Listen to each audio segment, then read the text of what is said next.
Welcome to Touch Technology Review. Today I'm going to be checking out the MOVO WMX1 wireless microphone. I'm shooting this opening scene outdoors in a park nearby, so you get a sense of what it sounds like when you're using it outside.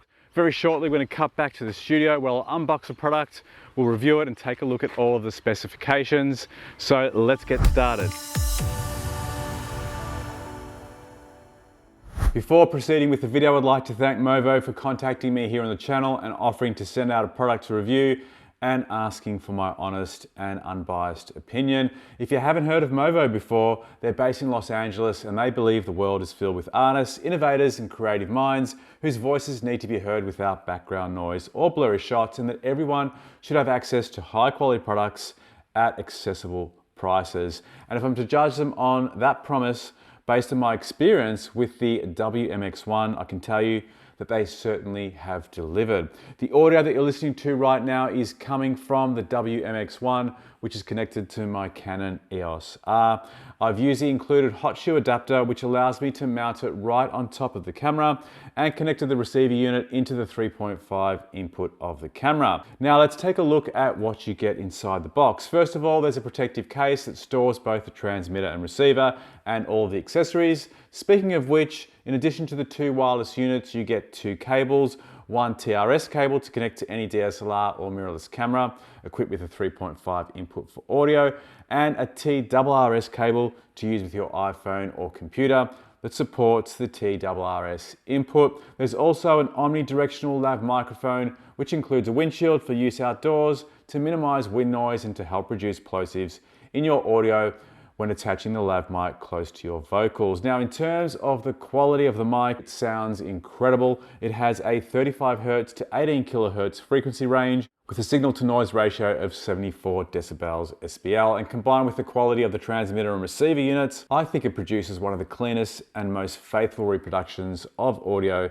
that I've heard on a wireless system at around this price point. The transmitter and receiver are powered by two AAA batteries, which have a running time of up to 6 hours. They're not included, so you'll need to purchase them separately. And if you use the microphone a lot, I would highly recommend a rechargeable system. The only other thing to consider when you're purchasing a wireless microphone is the level of static or noise that is apparent in the audio signal, along with any dropouts or any kind of interference that you might experience. Now, when using it indoors, it was really clean. I didn't notice any dropouts. I even walked downstairs around the corner completely out of line of sight, and the unit was fully operational without any dropouts during that test. And the transmitter and receiver units were separated by about 10 to 15 meters in total. However, when I was outdoors on a very windy day, I noticed it would be a little bit staticky and it would drop out maybe 3 or 4 times during a particular session of audio, and we'll cut back to that sample later on in the video. In terms of the range, the WMX1 is said to go up to 60 meters, which I think is more than enough for most people.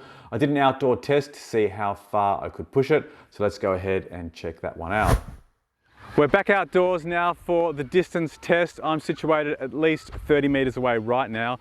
The microphone is capable of going all the way up to 60 meters. Now, I have heard that it can go well beyond that, so I'm just going to test out how far back I can get before the microphone cuts out.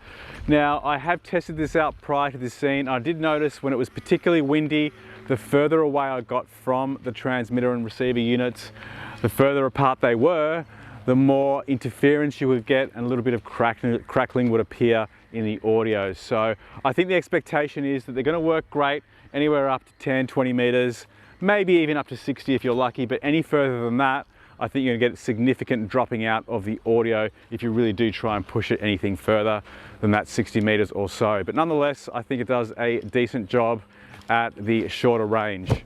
And now for the extreme weather test. Originally, I wanted to open up this video with a shot at my local beach. When I got there, it was far too windy and the waves were particularly loud when I was there.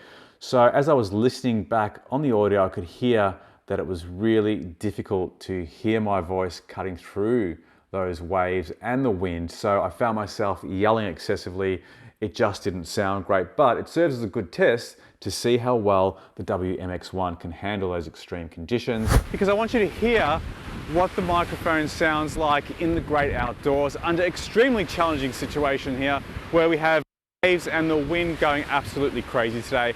Under normal circumstances, I wouldn't even be able to shoot this video without the addition of this external microphone. So this gives you an idea of how you can put such a microphone to use in order to get much better audio in your productions. Thanks for watching. Hopefully you enjoyed this video. If you did, feel free to hit me up with a like and consider subscribing to the channel. And don't forget to hit the notification bell so that you're notified of up and coming video releases.